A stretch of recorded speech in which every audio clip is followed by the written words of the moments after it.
오늘 우리에게 주신 말씀은 야고보서 1장 19절부터 21절 말씀입니다. 내 사랑하는 형제들아, 너희가 알지니 사람마다 듣기는 속히 하고 말하기는 더디하며 성내기도 더디하라. 사람이 성내는 것이 하나님의 의를 이루지 못함이라. 그러므로 모든 더러운 것과 넘치는 악을 내버리고 너희 영혼을 능히 구원할 바 마음에 심어진 말씀을 온유함으로 받으라. 분노라는 제목으로 최영덕 목사님께서 말씀 전해주시겠습니다.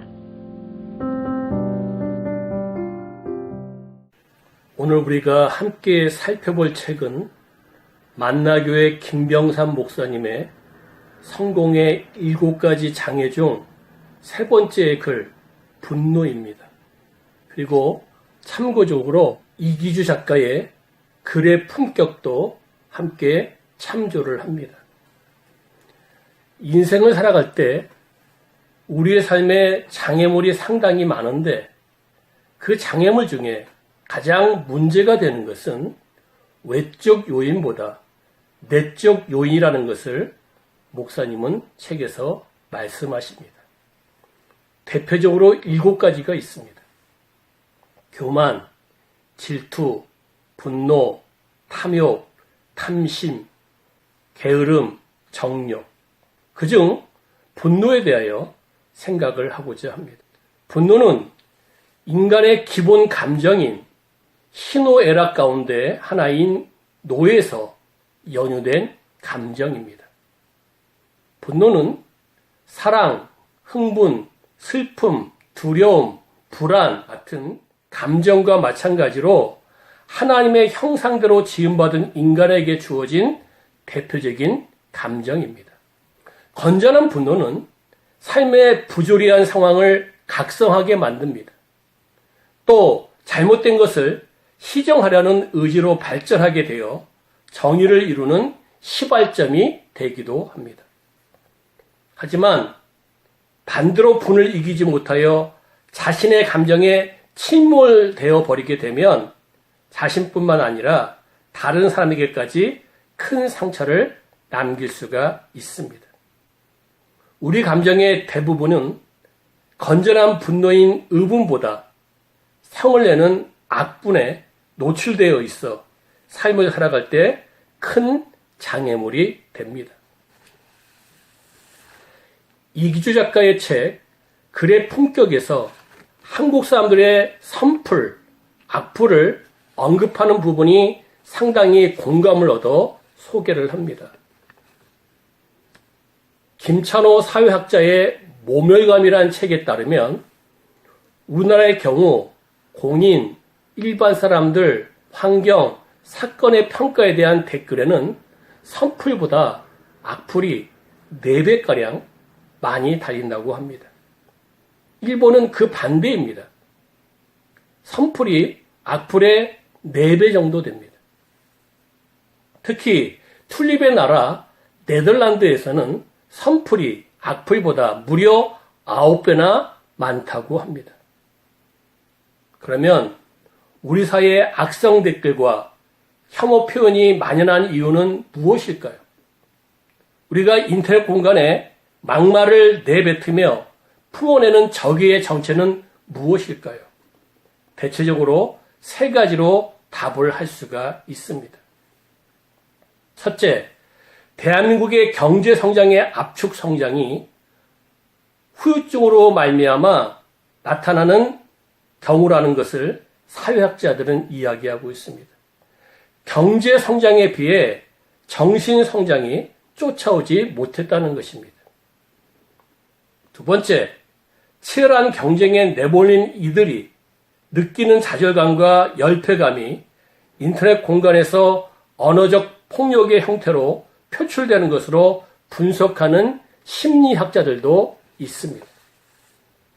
셋째, 더 의미 있는 시각은 악플의 뿌리에 분노가 자리 잡고 있다는 것입니다. 한국인의 고유한 고질병으로 화병을 꼽을 수가 있는데 한국인의 화는 쉽게 풀리는 법이 없다는 것입니다. 마음속 한구석에 하나의 형태로 남아 끈질기게 생명을 이어가고 있다는 것입니다. 동의보감에서도 기쁨, 분노, 우울함, 생각, 슬픔, 놀람, 공포 등 소위 칠정이 균형을 잃거나 과해지면 오장육부의 균형이 무너지기 쉬운데 이 중 가장 심각하게 몸을 망가뜨리는 것이 분노라고 합니다. 그러면 분노를 이기는 방법, 오늘 본문은 이렇게 이야기하고 있습니다. 1장 19절부터 20절에 보니까 세 가지로 이야기합니다. 첫 번째, 19절부터 20절. 19절 말씀, 듣기는 속해하고 말하기는 더디하고 성내기도 더디하라. 한마디로 경청의 기술, 경청의 습관입니다. 셀레스트 핸들러의 책 말센스에 의하면 사람들은 상대방이 이야기하는 도중에 상대방의 말에 공감하는 지지 반응보다 내 말을 더하고 싶은 전환 반응이 많기에 문제들이 발생한다는 것입니다. 그 결과 분노도 동반하게 되어 있는 것입니다. 그 분노는 하나님의 의를 이루지 못한다고 본문 20절은 말씀하고 있습니다. 그러므로 상대방의 이야기를 경청하는 습관이 무엇보다도 중요합니다. 둘째, 21절 상반절입니다. 모든 더러운 것과 넘치는 악을 내어버리고, 더러운 것은 옷의 때, 즉 도덕적인 더러움, 교만, 시기, 탐욕 등등을 이야기합니다. 오늘 본문 야고보서는 이 도덕적 더러움으로 말미암아 나타나는 수많은 악한 마음과 행위들을 내어버리라고 말씀하고 있습니다. 즉 회개와 성화를 이루는 생활을 강조하고 있습니다. 세 번째, 21절 하반절입니다. 너희 영혼을 능히 구원할 바 마음에 심긴 말씀을 온유함으로 받으라. 회개와 성화를 이루는 가운데 온유함을 이루어 하나님의 말씀을 날마다 삶 가운데서 실천하라고 말씀하고 있습니다. 분노를 이기는 방법을 정의하자면 타인의 말에 대한 경청 생활, 그리고 자신 삶에 대한 회개 생활, 그리고 하나님 말씀에 대한 순종 생활을 날마다 실천하게 되면 내 안에 분노는 사라지고 온유한 사람이 될 뿐만 아니라 하나님의 의를 이룬다고 본문 야고보서 1장 19절부터 21절은 말씀하고 있습니다.